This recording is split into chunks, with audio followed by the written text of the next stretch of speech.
Dinas Pemerintahan Masyarakat Desa atau PMD Kabupaten Lampung Utara Senin pagi mulai mendistribusikan logistik pemilihan kepala desa serentak. Logistik yang dibagikan berupa kertas surat suara, kotak suara, dan perlengkapan pemungutan suara di TPS. Seluruh logistik akan disimpan sementara di kantor kecamatan sebelum dibagikan ke masing-masing desa yang akan menggelar pemilihan pada H-1. Pendistribusian dan penyimpanan logistik pemilihan Pilkades ini dijaga ketat oleh tentara dan polisi. Logistik seperti kotak suara dan surat suara. Berapa banyak Pak logistik?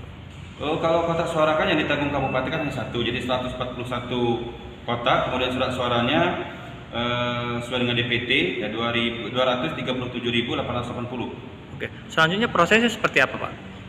Pengiriman. Prosesnya kan hari ini kita distribusikan ke kecamatan. Di besok baru didistribusikan ke desa. 143 desa di Lampung Utara akan melaksanakan pemilihan kepala desa serentak pada 8 Desember 2021 atau hari Rabu besok. Total TPS yang didirikan sebanyak 543 unit. Ardio Haba melaporkan dari Lampung Utara.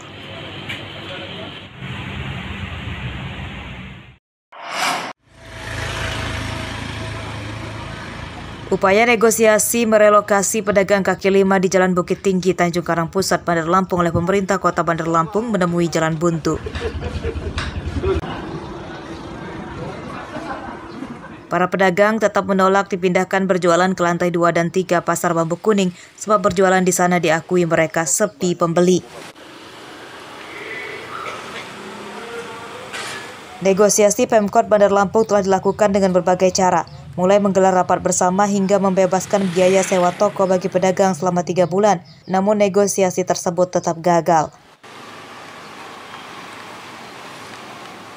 Pemkot Bandar Lampung berencana akan menggusur para pedagang yang berjualan di trotoar Jalan Bukit Tinggi sesuai prosedur. Jadwal penggusuran rencananya dilakukan pada pekan ini. Kesimpulannya intinya mereka tidak ingin pergi dari sini. Masih bertahan ya. Jadi kita apa kita sudah habis untuk mediasi dan koordinasi, kayaknya sudah selesai. Kesimpulannya mereka tidak ingin tinggal. Tindakan kita apa Pak? Untuk kita akan melakukan penertiban. Tetap penertiban. Meskipun ada perlawanan Pak? Mudah-mudahan enggak lah, mudah-mudahan enggak. Tapi kalaupun itu sudah ranahnya penertiban, penegakan perda. Selain melakukan negosiasi, Pemkot Bandar Lampung juga telah 2 kali berusaha menggusur para pedagang di Jalan Bukit Tinggi. Namun, upaya penggusuran gagal. Rombongan petugas Pol PP membawa alat berat ke lokasi bahkan pernah dipukul mundur oleh para pedagang yang menolak lapaknya digusur. Jeffrey Arifin melaporkan dari Bandar Lampung.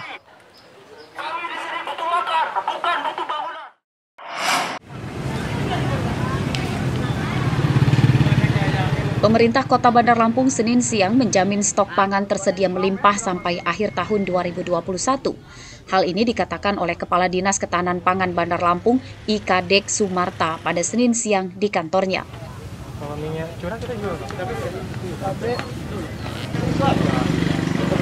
Stok sembako saat ini diklaim melimpah dan sampai akhir tahun diperkirakan tidak akan mengalami kenaikan yang sangat signifikan. Kenaikan sembako dijamin dalam tingkatan wajar terkait tingginya pembeli, khususnya menjelang Hari Raya Natal dan Tahun Baru. Mudah-mudahan kalau stok pangan menjelang Tahun Baru dan Natal mudah-mudahan aman. Terus untuk apalagi Dolok sudah menjamin segala sesuatunya, mudah-mudahan aman. Di ini sekarang ada harga yang naik lagi nggak sih Pak selain cabai dan minyak goreng itu Pak? Sampai sekarang tidak ada kenaikan, stabil, harga kenaikan stabil, mengikuti juga perkembangan di daerah lain selain kota. Sementara itu, pantauan harga sembako di Pasar Pasir Gintung Tanjung Karang Pusat pada Senin pagi masih relatif normal. Harga beras kualitas premium dijual pedagang di kisaran Rp12.000 per kilogram. Telur ayam Rp24.000 per kilogram. Harga minyak goreng curah juga masih tertahan di angka Rp17.000 per kilogram. Harga daging ayam Rp32.000 per kilogram dan harga daging sapi Rp120.000 per kilogram. Tapi kita stoknya dapat terus ya Pak ya dari distribusi? Kalau cukup banyak untuk tahun baru sama Natal ini. Kayaknya banyak. Kalau beras kita jual dulu. Beras nggak jual, cuma stabil.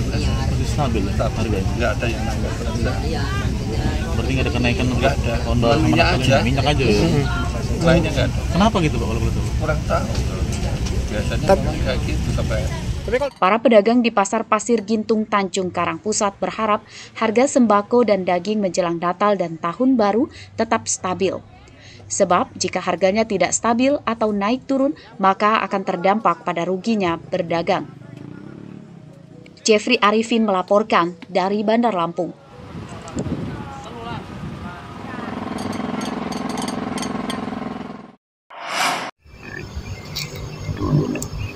Para pemuda di Tulang Bawang mulai melirik potensi komoditas buah semangka. Mereka kini terus mengembangkan pertanian semangka di lahan bekas kebun karet guna menopang kebutuhan ekonominya. Sejak beberapa bulan belakangan, para petani semangka di wilayah Desa Purwajaya dan Penawarejo, Kecamatan Banjarmargo, masih memberi perhatian ekstra. Sebab pada musim penghujan, tanaman semangka akan mudah mati jika tidak dirawat dengan baik. Atasnya ini. Iya. Dengan tekun, para petani muda ini memeriksa daun-daun yang kering. Sebelum rusak, pohon semangka kembali dikawinkan dengan tunas-tunas baru yang sedang tumbuh. Upaya penyerbukan manual dilakukan supaya tanaman lebih kuat dan sehat sehingga mempercepat pembesaran buah.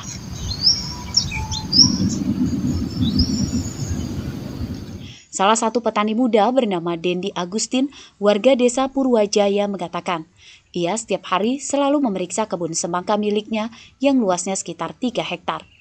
Perhatian khusus diberikan supaya mereka tidak merugi saat panen.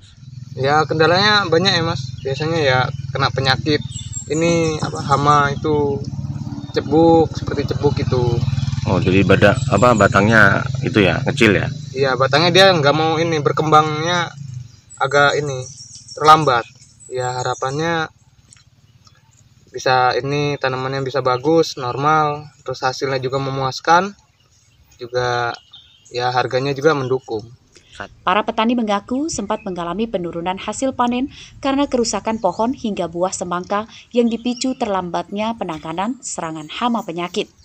Maka itu mereka tidak mau gagal kembali dan mencoba peruntungan dengan perawatan yang lebih maksimal. Mustaqim melaporkan dari Tulang Bawang.